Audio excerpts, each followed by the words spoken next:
Come have a seat and sip some tea. It's tech, entertainment, and art.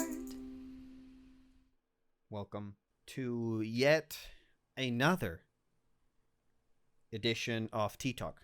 This is Tea Talk numero 9. Is it? Man. That's number 10 for those who don't speak Spanish. No, yes, this is episode 9. Or well, this is the thing. I don't think that we've talked about this, Sean. I don't think I've brought this up before. What do we call? Oh, you know each? What? Don't tell me you're not recording. Oh, I am recording. Never mind. Okay, I got scared for a second. Yeah. Okay. Thank goodness. I do hear a little thing in the background, but I think that's just me. I don't think it's gonna appear in the recording. Don't worry about it. Cool. What was I saying? Okay. So yeah. So we haven't really talked about this, and I guess this is something that we should talk to. You know, we're partners in this Tea Talk podcast adventure. So we're gonna give our audience a taste of what it's like, of the behind the scenes discussions of what it's like to make decisions for Tea Talk. So do we talk when we talk about each episode of Tea Talk, are they episodes or are they editions? You know what I'm saying? I don't know. I don't feel too hot about calling each podcast an episode. I like calling it more like an edition. Like when I see it written down, I don't like seeing Tea Talk episode 1. I like seeing Tea Talk number 1, for example. You know, it's kind of like a comic book or like a magazine, where, you know, magazines are not each magazine is not an episode, right? It's an edition. Like when a comic book comes out, yeah, it's an edition. It's number 1, number 2 has a number. How do you feel about that? I've never really thought about it that deeply, other than I think. What do other podcasters do? They call it episodes, right? Some call it episodes, some don't. Some call it editions as well. They have a number. Huh. Either way, so far we've been going with the editions from what the audience can see, because each episode, if you actually look on SoundCloud or whatever podcast service you use, we're on Google Podcast, Apple Podcast, Google Play Music. You can find us anywhere. I went with a number. If you notice, it doesn't say Tea Talk episode 1, episode 2. No, it says Tea Talk number 1, number 2. Anyway, now we're on the same page. At least we're calling them editions for now. But we can keep calling it. But we do call them episodes though when we record. And the name of the file episode, convention. Yeah. We do put episode and so. Whatever, you know, we'll keep doing what we've been doing. We'll call them episodes on the background, but when they release, they're editions. Okay. So let's just get right into the meat of the show. What's on our mind? What are we doing? Those two things. Corrections. We don't really have any corrections. I can think of any corrections so far. There's no email telling us that we messed up. So thank you everyone out there who's listening to these episodes and trying to keep us honest. So let's begin with what's on your mind. Last episode you started. So this episode I'm going to start. Please. So what's on my mind is actually something that happened today. And usually we don't talk about the news or things that are new in general. We never talk about the news in the general sense of the word, but you know, in terms of like things that are new and fresh, we don't usually talk about those things in this show. But this time, this is an exception, because today what happened at 1 p.m. Pacific time, we had the PS5 reveal event, the PlayStation 5 reveal event. And I've been talking about the PlayStation 5 on occasion in this podcast, so our audience... Like every other episode. Like every other episode. Like every other episode, pretty much. Yeah. So finally, we got to see the console, the actual console, and finally we got to see some of the games in action. So you have an opportunity to look at the console, how it looks. You did I did it, see right? how Because- it looked. Yes, yeah. Okay. So what do you think? First off, like I'm gonna hand it over to you. What do you think of the look? I forget if it was you or somebody else on that chat feed that kind of hit it on the head. I really think it looks sleek, but dusting and cleaning it will be an issue. I can foresee people knocking it over. Yeah. So yeah, that was me. That was my comment. That was the first thing that I saw in the reveal. They showed the console, and they had a camera. It was a video, and they had a camera that goes into all the crevices of the console, and the console has a lot of crevices. And all I'm thinking is like, that's gonna get a lot of dust, and how am I gonna clean that? You know, I'm gonna need like a specialized vacuum cleaner. I'm gonna need one of those like the things to like clean keyboards. What's that? The little, what do you call that? Spray The bottle, the can that aerosol with can. the air. The aerosol can, yeah. I'm gonna have to get one of those for like every month to clean my PlayStation 5. You know, Yeah, one thing I don't like about it, the standing ones, yeah, is one, putting in a disc. I don't like how you have to kind of like side put it in or whatever. yeah, But I also don't like the fact that certain entertainment centers, they're only built like yay high, like I don't know. And so you can't put it in between. It has to be like sitting on top. yeah. I don't like that. I mean, and it looks like that's the only way to like stand it, right? Like it doesn't look like you can, the way that it's built. Yeah, I'm looking at it right now, everybody. And the way that it's built, oh, the sides are curved.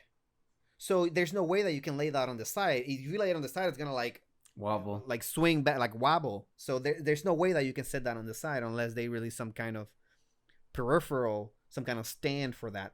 So they're making this so that it has to stand on the side. This is pretty much like a desktop computer. Yeah. It's like a small, like a mini desktop. Have you seen those? Mm-hmm. Like a Walmart or something, the mini desktops? Yeah. So it's probably going to be about that size because it has a lot of technology in it.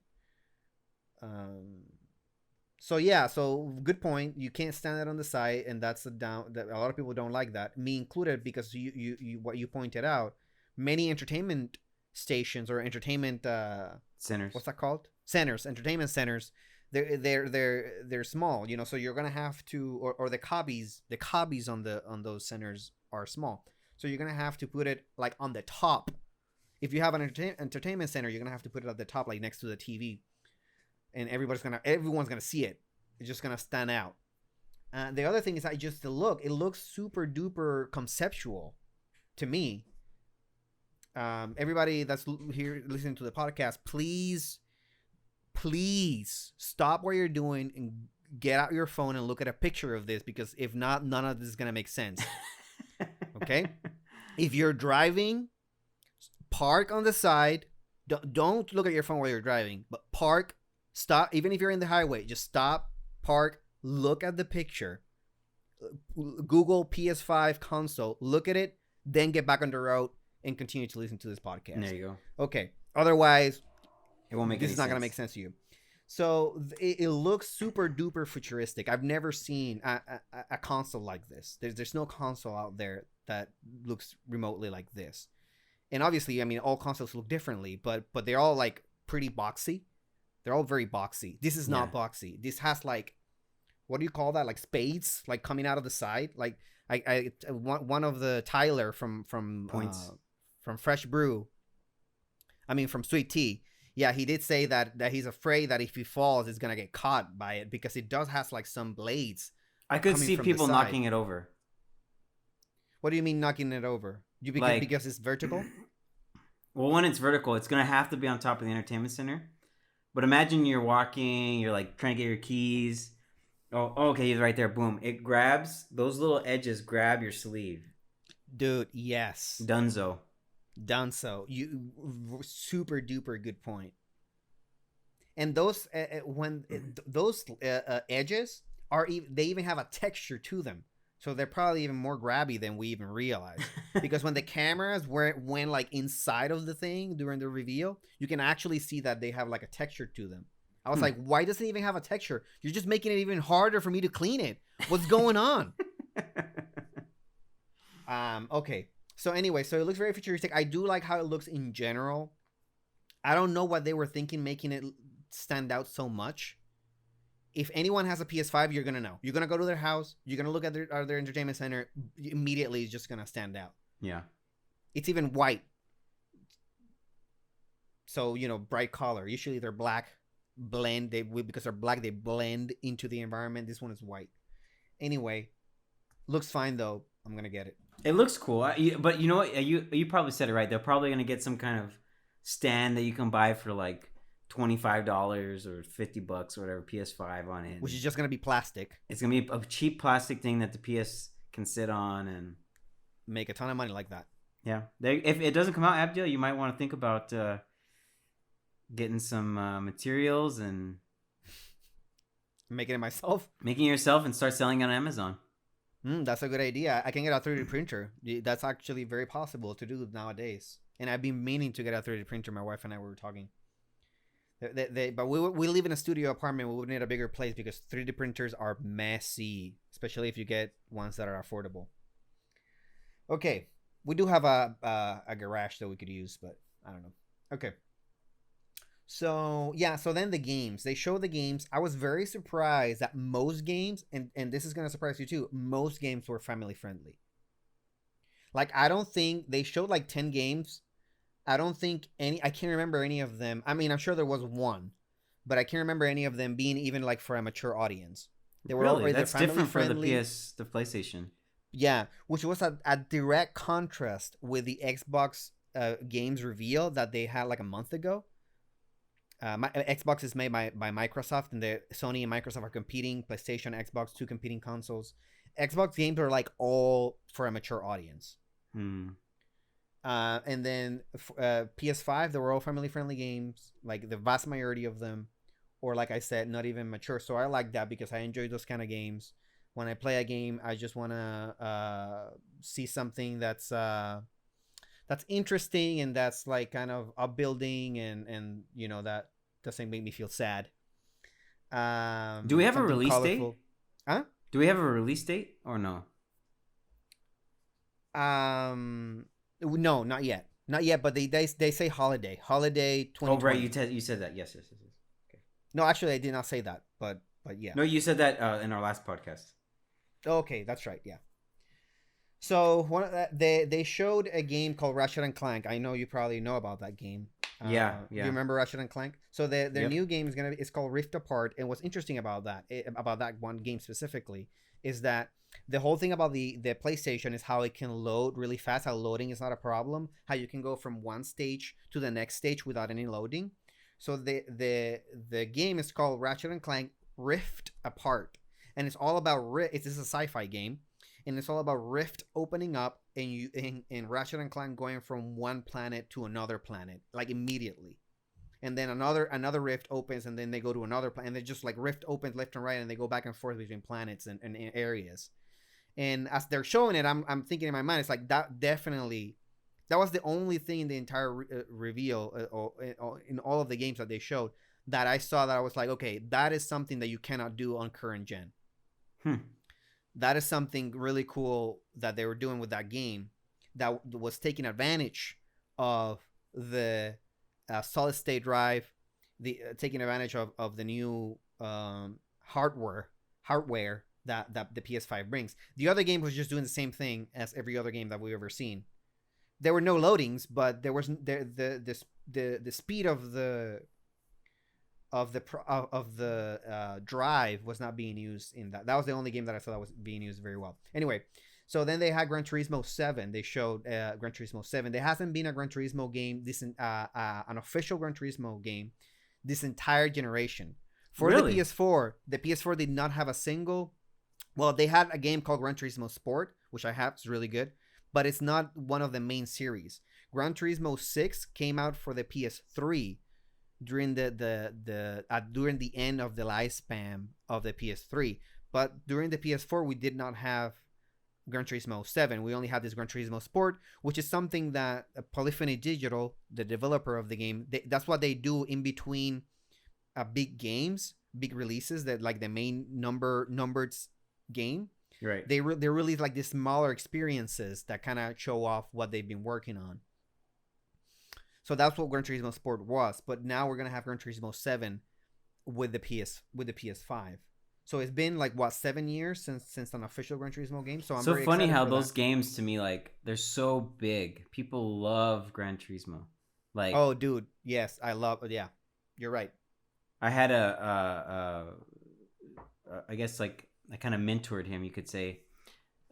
His father, who at the time was probably in his like late 30s, early 40s, played that all the time. All the time. Yeah, my dad too. My dad played it a lot. He eventually got divorced, but My dad didn't. My dad didn't get divorced. But Definitely Gran Turismo did not help their it marriage. didn't help, yeah. So yeah, Gran Turismo, the thing with Gran Turismo is that it's one of those games where it never ends. That's the problem with it. That it just, you can play it forever and keep getting cars forever. So anyway, so that's cool. They showed the game in action. It looks really nice. They have new technology when it comes to like wheels. Wheels apart from what's that called? Oh my goodness, I'm gonna get technical with cars, and I'm not really that good with cars. But you know, the way that wheels, The rims, suspension, the rims, suspension. no, but suspension, and things like suspension, the shock absorbers, all those things matter when you're driving a car, right? And you're we drive cars like normally on streets. We don't really notice the importance of those things, but a driver that is a professional driver that is racing with other drivers, that is trying to push that car to the limit, they do notice those things. And so all those things are part of this game. But the one thing that's interesting that they added before, but it's gonna be better in this game, it's something that affects how a car drives. It's the temperature of the wheels. Oh, And depending on how much you brake and how fast you're driving, the temperature will change, obviously. And sometimes the car will not be able to take a curve as smoothly depending on the temperature. So you kind of have to be aware of that. Drivers have to be aware of that, of the temperature of the wheels. And they have like sensors and stuff sometimes with like state-of-the-art cars. But so that's something that they've added. So like this is a real like in-depth simulator. Gran Turismo 7 is like an actual it's a legit driving simulator. So they're just taking it to the next level. So that's cool. And yeah, then the two other games that I'm just gonna mention, but I'm not gonna talk about them. Horizon Forbidden West. Horizon is a really interesting game that came out for PS4 about like a post-apocalyptic future where it's like the world ended, but then it began again, but then it ended again. And now humans live like as cavemen, and machines rule the world, but the machines are animals. They're just like a bear that's a robot. oh, okay. And like a deer, but the deer's a robot, and the deer, in their horns, instead of having like regular horns, the horns have like machinery that cultivate the land, and the machines are like taking care of the planet. It's an interesting concept. And then Little Big Planet, it's returning in the Okay. I remember that. form of, yeah, you knew that, right? In the form of Sackboy's Big Adventure. So the game is not called Little Big Planet. It's called Sackboy's Big Adventure. Sackboy is the main character in Little Big Planet, and now this seems to be more like a Mario, like a 3D Mario kind of game.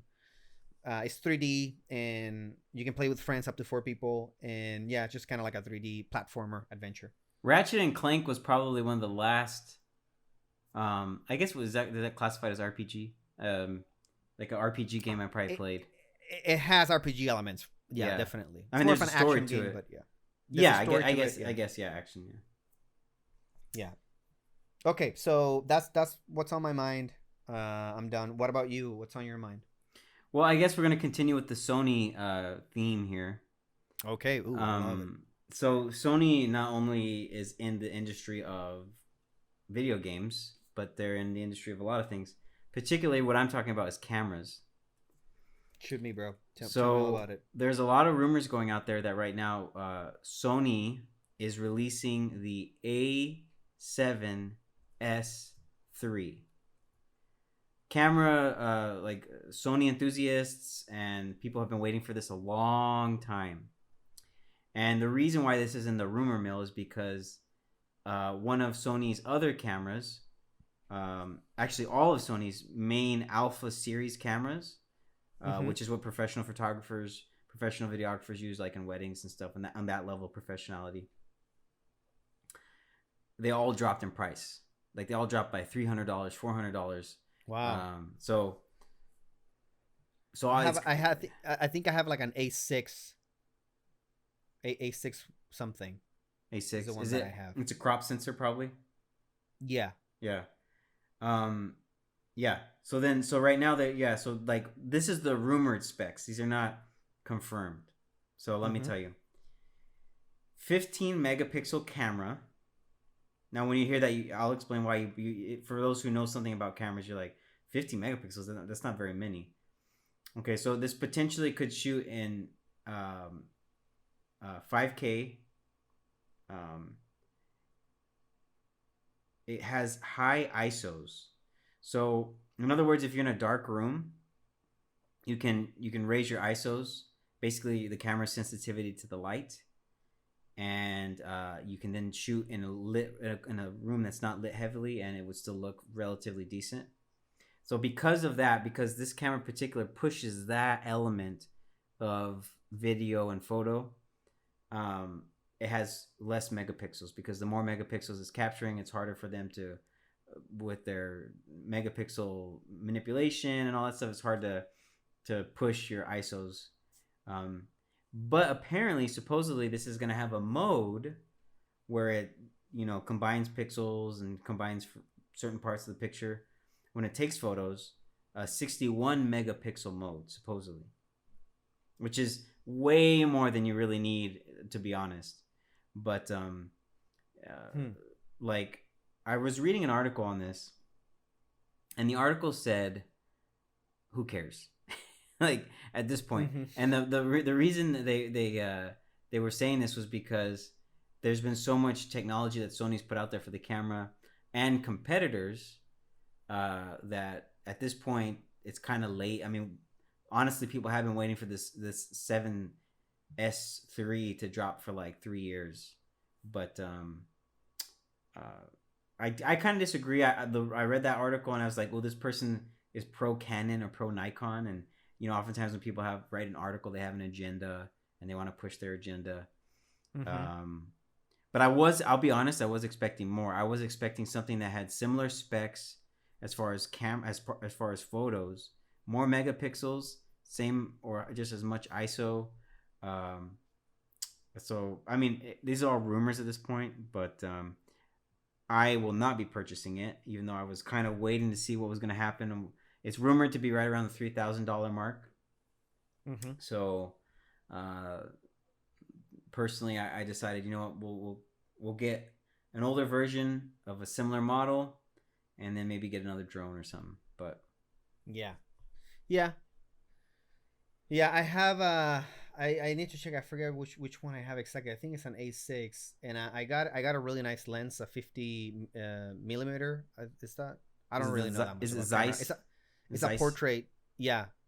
It's a portrait lens, 50 millimeter. Looks really nice. Gets a really nice bokeh in the background. Yeah, I really like shooting with that lens, with that camera. Video and photography. It looks really nice. Sony has really, I feel, has taken over the industry. Oddly enough, they still are not the number one in sales. I think it's Nikon as of late last year, but Nikon sales has dropped 28%, whereas Sony's camera sales has gone up like 21% or something. Yeah, well, I think there was a time where Sony was much more, probably more prevalent when it comes to camera. I think there was a time where like almost everyone that I knew had a Sony camera. A lot of Sony products have gone down, and now they're kind of going back up again. Yeah, I mean, Sony has pretty much stayed pretty relevant within the camera industry the last, I would say, 3 years. When they first dropped their lines, like in 2015, 2016, and maybe even a little before that, their cameras were pretty much irrelevant. Mm. But they really have revolutionized the industry as far as mirrorless cameras go. Okay. Okay. So, and what do you think? What do you think this means for Sony? That the fact that they're releasing this camera that apparently doesn't have huge, that is not making a huge leap in its specs. What do you think it means for them? I think they had a goal, but they didn't reach it. Personally, behind closed doors, I'm sure they wanted to have more megapixels. And maybe if they do have this 61 megapixel mode, I guess that is, in certain terms they are reaching it. I am a little leery. I just foresee they're having to do a lot of firmware updates on it. I can foresee them having issues with it. Nikon is interesting, and Nikon and Canon. When Nikon and Canon release a camera, pretty much you can grab that camera, you can go, and you don't even have to think about it. Yeah. Now That's I'm what not, I hear. Yeah, but I'm not saying that they're probably the best as far as video is concerned, because right now Sony, I personally think Sony's video is way better than anything Canon and Nikon have produced. But Sony's not afraid of putting a product out there and having to do firmware updates all the time.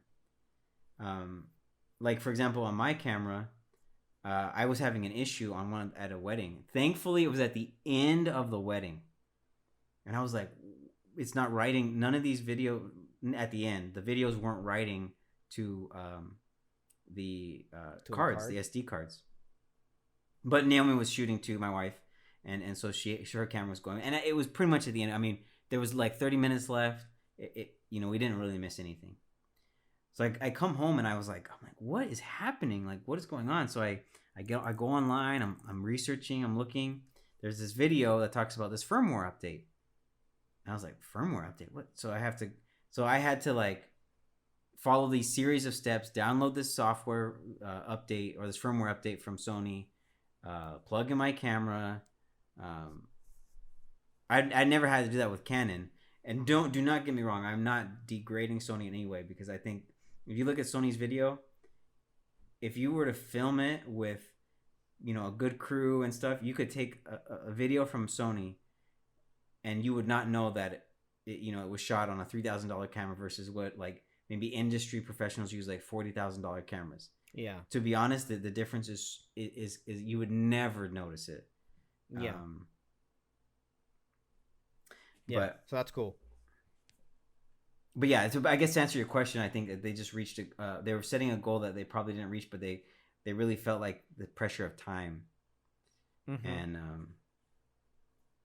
And okay, yeah, that happens. Who knows if the coronavirus affected that in any way, in terms of like what kind of manufacturing they can get from China and other places. It could be. I mean, like I'll give you a good example. I think as early as like a year and a half ago, 2018, they were asking about it, and I forget who. Like, I know you're really good with names, and especially Japanese names. You seem to be really good at that. But well, is it someone from the camera division of Sony? Yeah. He was asked. Job? He was like the president. Okay, the president of Sony. He wasn't the president of Sony, but he was like over like the head department guy of the camera industry. And in an interview, he was asked like, "What, when should we be expecting an A7 III?" And he said, "Well, Sony that the S series cameras is something special to Sony, so they're gonna take their time with it." And is it Kaz Hirai? Do you know if it's Kaz Hirai? Does that ring any bells? Kaz Hirai. Oof. I'm not good at memorizing names. Okay, that's fine. But he's the president of Sony, so. But anyway, he's a big name because he was actually previously he was the president of PlayStation, and then he was made the president of all of Sony. So he has like a big internet presence, and he's a character. He's a little bit of a character. But anyway. Well, that's what I got. Okay. That's what I'm looking forward to. How about you, Abdi? What do you? Are we moving on to? What are you up to? Yeah. Let's move on into what are we up to. And recently, as recent as May 30, so we're talking about we're talking about 11 days ago. The SpaceX, that's a company, a private company founded by Elon Musk, who is a Tesla. person of worldwide renown. What do you say? He owns Tesla, right? Yeah, he owns Tesla as well. Those are his two companies, SpaceX and Tesla. So SpaceX and NASA collaborated, and they launched a what's that called, dude? A rocket. I really don't know a lot about space, but they launched a rocket, and the rocket it propels a shuttle that docks in this case docked in the International Space Station. So this was the first time. I'm actually going to read before I talk about what I think about that. I'm going to read the statement from their website. It says, on Saturday, May 30 at 3:22 p.m. Eastern EDT, whatever time that is, SpaceX Falcon 9 launched Crew Dragon's second demonstration, Demo 2, mission from a launch complex at NASA's Kennedy Space Center in Florida. And the next day, Crew Dragon autonomously docked to the International Space Station, meaning that they didn't have to dock. They just press a button and the shuttle docked itself. Really? Yes. Wow. Yeah. If you look inside the cockpit, I can actually show you right now. Have you seen this? Have you seen how this looks? The shuttle from the inside? I don't think so. Mm-mm. So go ahead and make me host. I'm gonna show you. We're using Zoom, everybody. Plug for Zoom. I'm gonna show you real quick how that looks. Look at how clean it looks inside, bro. Oh wow. If you look inside any other shuttle, especially the Russian ones, it's like so stuffed. It's so cluttery. Yeah. So this is that looks like clean, super slick. A PS5 console. Yeah, and have you seen? That's right. Have you seen their suits, dude? Let me show you their suits, dude. Check out the suits, how it looks. Oh man, remember we talked about this in like episode 1 or 2? Yes. So it has to do. This is actually, they heard the episode. They did this for you, Sean. They heard you saying that that we're not sending humans into space anymore, and they were like, you know what, Sean, you're right. We're gonna get back on the horse. So anyway, so the inside there's actually no joystick. I call it a joystick. What the heck is that called? What do you call it? Steering wheel. It's not a steering wheel. A steering wheel is for a car, but for planes and helicopters. No, you know how plane and helicopters, they have like a stick that they use to fly. Oh yeah, okay, joystick, yeah. Yeah. So usually space shuttles have that, but this doesn't have it. All it has is touch screens. So the astronauts are like sitting there and they're doing everything through touch screen. And to dock the shuttle, all they did was like press one button and it docked automatically. See, but that's exactly, that was my point a few episodes ago was, I mean, think about what NASA was really doing the last like 20 years. Wasting their time. Well, they, to give them a little bit of credit, they did develop the engine that they used for the rocket, and they gave it to SpaceX, and SpaceX like modified it and made it better. Right. But the foundation was laid by NASA. But as far as technology goes, like you can really see like how an outside source has pushed that industry a little bit more, Totally. Okay, so let me keep reading here. This test flight with NASA astronauts Bob Behnken and Doug Hurley on board of the Dragon spacecraft, that's the shuttle, human spaceflight to the United States. I'm sorry, I skipped one word. On board of the Dragon spacecraft returned human spaceflight to the United States. I missed that very important verb there. Returned. And this is the point that we're making, right? So Demo 2 is the final major test for SpaceX human spaceflight system to be certified by NASA for operational crew missions to and from the International Space Station. SpaceX is returning human spaceflight to the United States with one of the safest, most advanced systems ever built. And NASA's commercial crew program is a turning point for America's future in space exploration that lays the groundwork for the future missions to the moon, Mars, and beyond.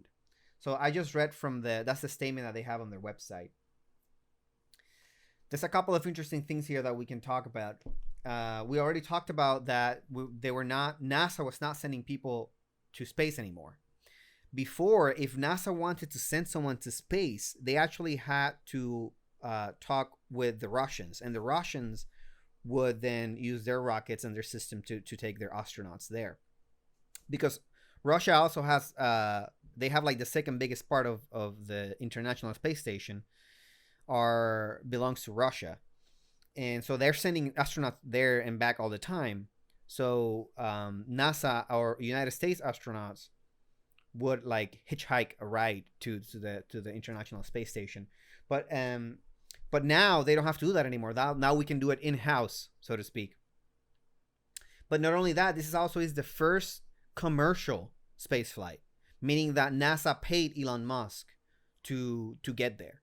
Right. And he's a it private wasn't company. A country thing. It was it was a private company thing. NASA was involved in a lot of things, meaning that they were involved in consultation. There's certain consultation and like it says also I believe it's certified. Yeah, so certification. So NASA being the government, right? They're kind of like space DMV. If you're going to space from the United States, you gotta have a permit. You gotta have a permit. You gotta wait in line you gotta wait in line at NASA. You gotta wait in line. That DMV line was bad. Yeah. Apparently, a lot of people want to go to space, so that's very interesting. Now,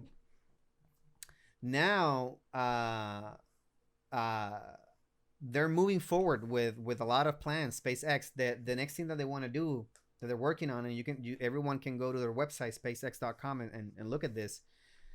One of the big projects is called Starship, and I'm gonna actually share my screen with you again, Sean, so you can look at this a little bit and have your mind blown. So look at that.